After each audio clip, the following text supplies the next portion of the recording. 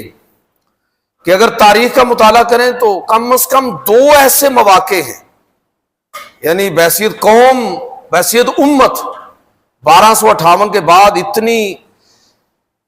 زبردست قسم کی شکست مسلمانوں کو ہوئی۔ 1258 ہلاکو کا حملہ،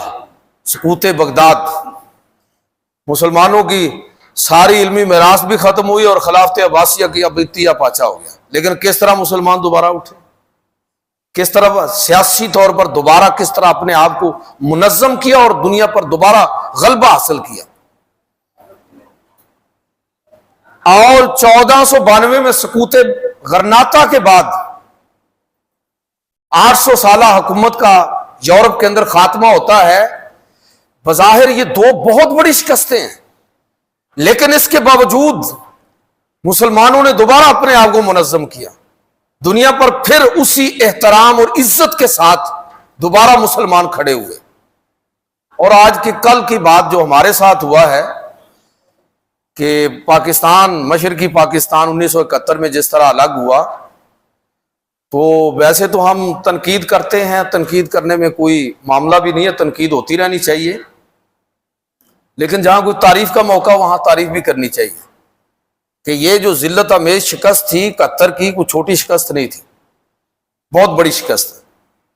بہرحال اس کے بعد پاکستانی قوم اور ہماری جو لیڈرشپ ہے اپنے 1000 خامیوں کے باوجود کھڑے ہوئے۔ میرے خیال میں اس میں کوئی جھجک نہیں ہونی چاہیے کہ ذوالفقار علی بھٹو کو اگر ایٹمی طاقت جو بننے کا پاکستان کا سفر شروع ہوا، اس کی بنیاد رکھنے پر اگر اس شخص کو خراج تحسین پیش کیا جائے، اگر اس سفر کے اندر ضیاء الحق جیسا عامر، دیگر پہلوں سے آپ تنقید کیجئے، لیکن اس کا جو کنٹریبیوشن ہے کہ کس طرح اس نے اس چیز پر کمپرومائز نہیں کیا، اور نون لیگی دور کے اندر کس طرح نواز شریف نے جرت کر کے ایٹمی دھماکے کر کے پوری قوم کو، بلکہ میں کہوں گا کہ عالم اسلام کو ایک طرح کا اعتماد دیا ہے۔ تو ہماری جو لیڈرشپ تھی، بہرحال قوم نے بھی ان کا ساتھ دیا کہ واقعہ نہیں کہ گھاس کھانے تک مجبور ہو گئے، اور اپنی جو ایٹمی اور فوجی صلاحیت تھی اس پر کمپرومائز نہیں کیا۔ تو اس کا آج آپ نتیجہ دیکھ لیجیے، عالم عرب کی حالت دیکھیں کہ ریال بھی موجود ہیں، ڈالر بھی موجود ہیں، سارا کچھ موجود ہے، لیکن اس موجودگی کے باوجود جو لرزہ عالم عرب پر اس وقت طاری ہے، اس میں ہم جیسے بھوکے ننگے لوگ جو ہیں نا، وہ پھر بھی عزت کے ساتھ بیٹھے ہوئے ہیں کہ اللہ کے فضل سے کم از کم ہماری جو صلاحیت اور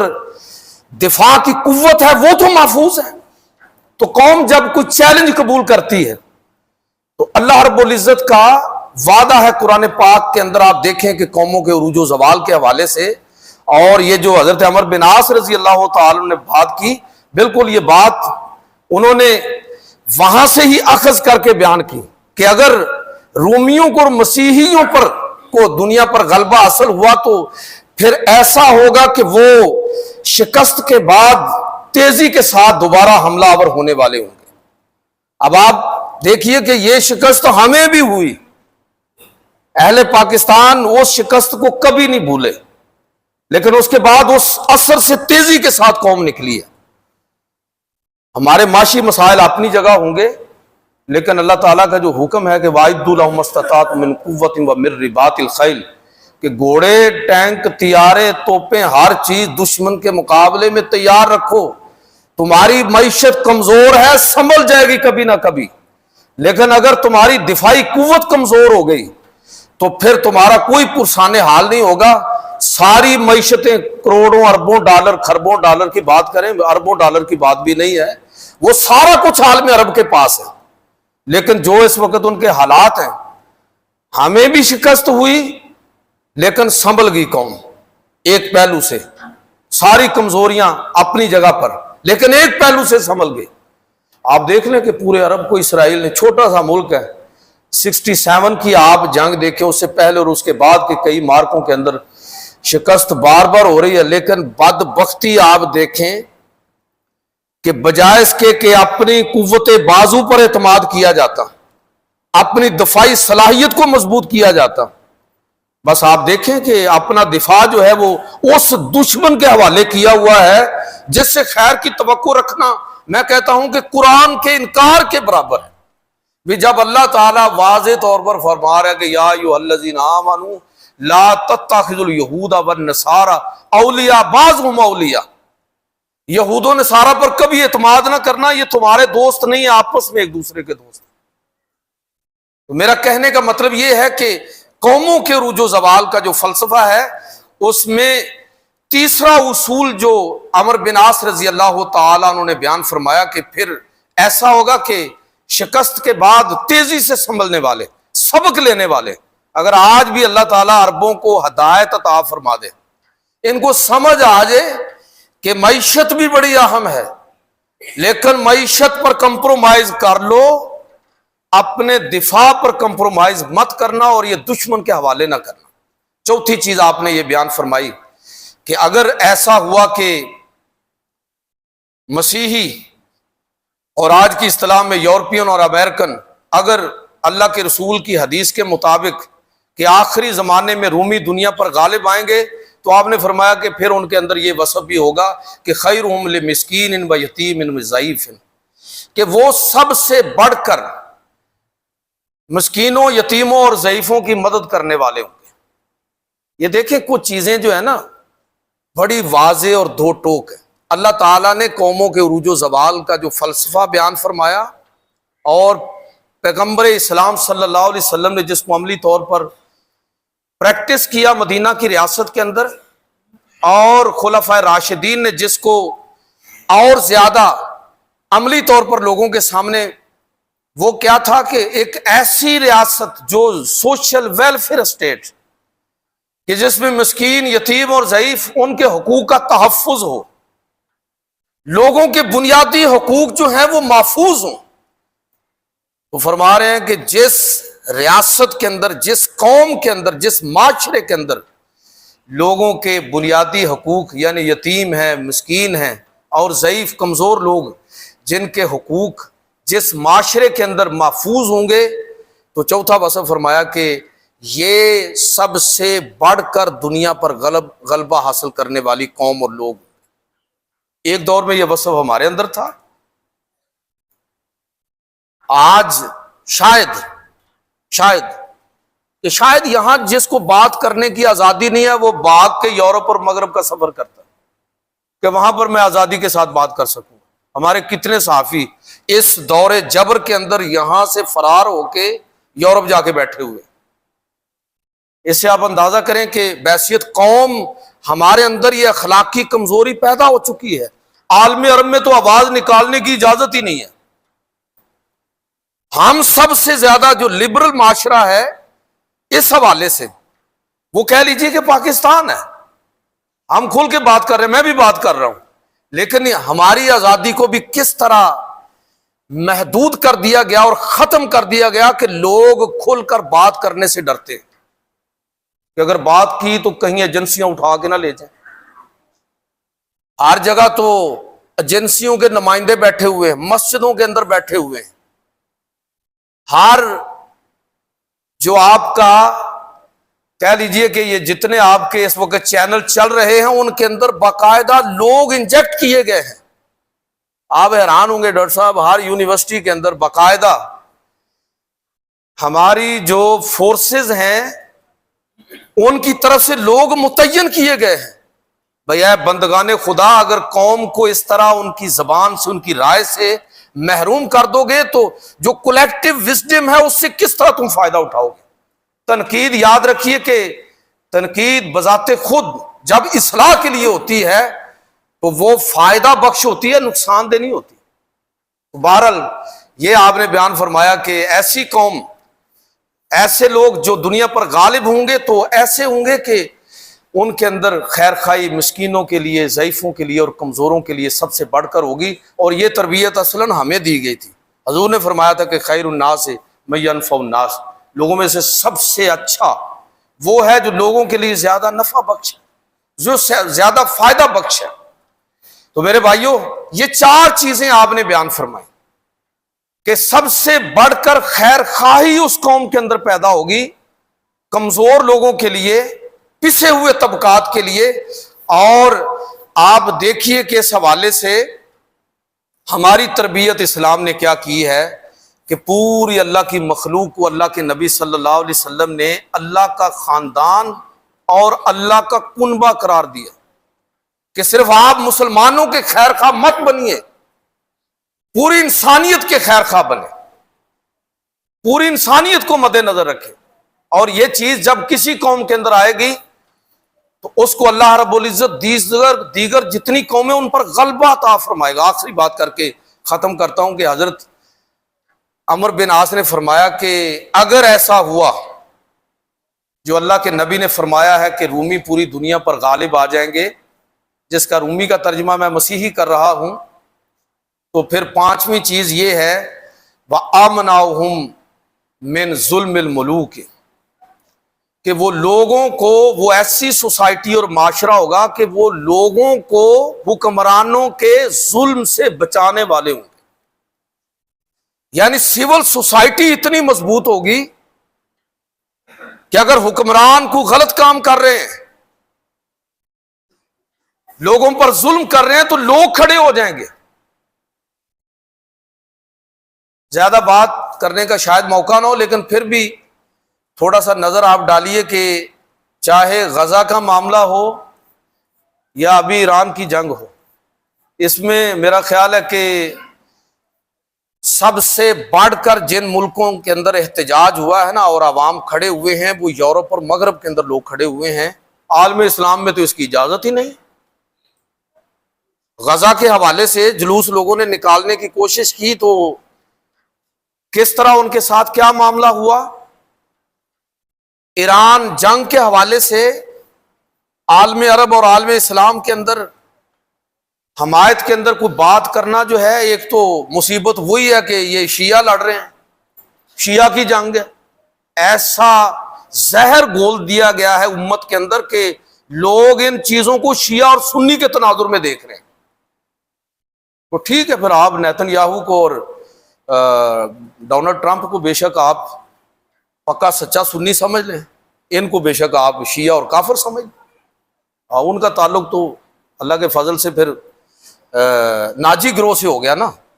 یعنی اتنی فرقہ واریت لوگوں کے اندر بھری ہوئی ہے، ایک وہ تقسیم جو فرقہ وارانہ ہے، اور دوسرا عالم اسلام کے اندر جو حکمرانوں کا جبر ہے کہ لوگوں کے لیے آواز اٹھانا مشکل ہے۔ تو فرمایا کہ اگر یہ ایسا ہوا تو پھر اس قوم کا وصف یہ ہوگا،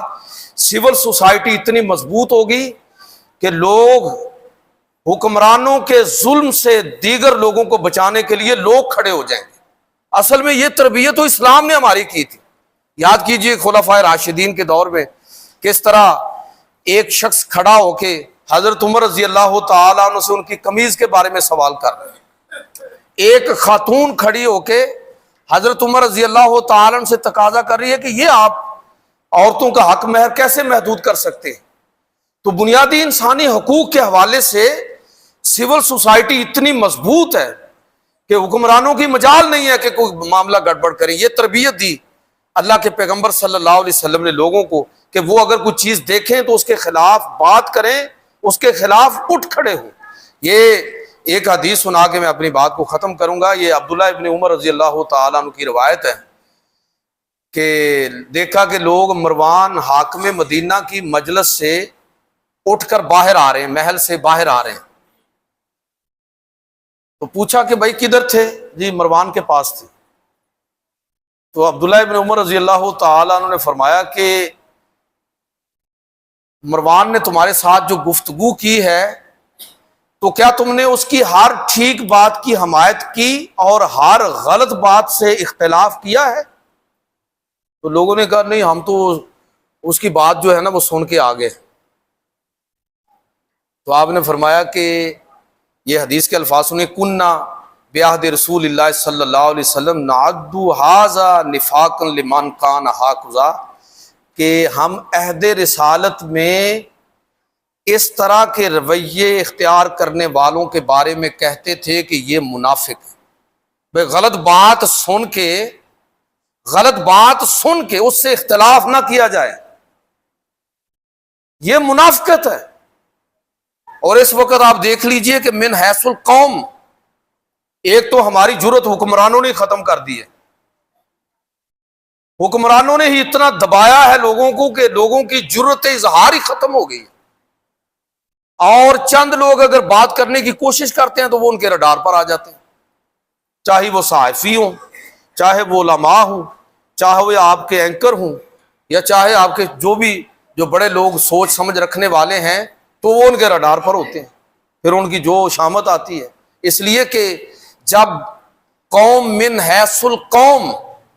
یہ چیز ان کے اندر نہیں ہوگی تو کچھ لوگ اگر ایسی بات کریں گے تو وہ تو پھر آزمائش کے اندر آئیں گے۔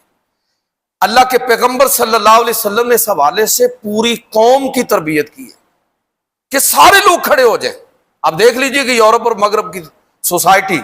جن پر ہم تنقید کرتے ہیں، غلط بات دیکھتے ہیں تو سارے لوگ کھڑے ہو جاتے ہیں، سارے لوگ۔ جب سارے لوگ، سول سوسائٹی اتنی مضبوط ہوگی تو پھر میرے بھائیوں، پھر جرت حکمرانوں کی نہیں ہے۔ جو حکمرانوں کو جو جرت دی ہے تو یہ ہماری نالائکیوں کی وجہ سے، ہماری دو نمبریوں کی وجہ سے۔ میں معافی چاہتا ہوں کہ چونکہ من حیث القوم خود ہمارے رویے یہ ہیں کہ حسب توفیق ہم میں سے ہر شخص کرپٹ ہے، کوئی کسی جگہ پر، کوئی دوسری جگہ پر۔ اب آپ مجھے یہ بتائیے کہ جب من حیث القوم میرا اور آپ کا رویہ اس طرح کا ہوگا تو کون جرت کرے گا بات کرنے کی؟ میں کنکلوڈ کرتا ہوں اس ساری گفتگو کو۔ اللہ کے پیغمبر صلی اللہ علیہ وسلم پچھلے جمعے کی حدیث اور اس جمعے کی حدیث کے حضور نے فرمایا کہ قیامت قائم ہوگی اور دنیا پر رومی چھا جائیں گے، یعنی مسیحی چھا جائیں گے۔ اور حضرت عمر بن عاص رضی اللہ تعالیٰ نے فرمایا کہ اس کے اسباب 4 ہوں گے۔ حلم میں وہ قوم دوسروں سے بڑھ جائے گی، تب دنیا پر چھائے گی۔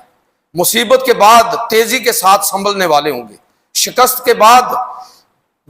جلدی سے تازہ دم ہونے والے ہوں گے، اور سب سے بڑھ کر انسانی حقوق،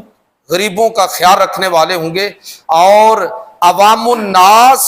عام سول سوسائٹی اتنی مضبوط ہوگی کہ وہ حکمرانوں کے ظلم کے خلاف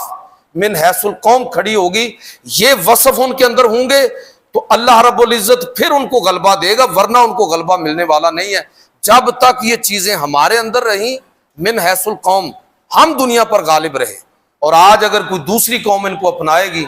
تو وہ غالب ہوگی۔ ہم بھی اگر واپس غلبہ چاہتے ہیں، 1258 کی شکست کے بعد جس طرح غلبہ ملا پھر مسلمانوں کو، 1492 کی شکست کے بعد جس طرح دوبارہ مسلمانوں کو اللہ تعالیٰ نے دنیا کے اندر عزت و آبرو اور افتخار عطا فرمایا، اور پاکستان کی حد تک 1971 کے بعد جس طرح ہم لوگ سنبھلے ہیں، تو اگر پوری قوم عالم اسلام سنبھلنا چاہتا ہے تو انفرادی سطح پر کرنے والے کام ہیں اور اجتماعی سطح پر کرنے والے کام ہیں۔ اللہ تعالیٰ ہمیں صحیح معنوں میں اسلام کا فہم عطا فرمائے۔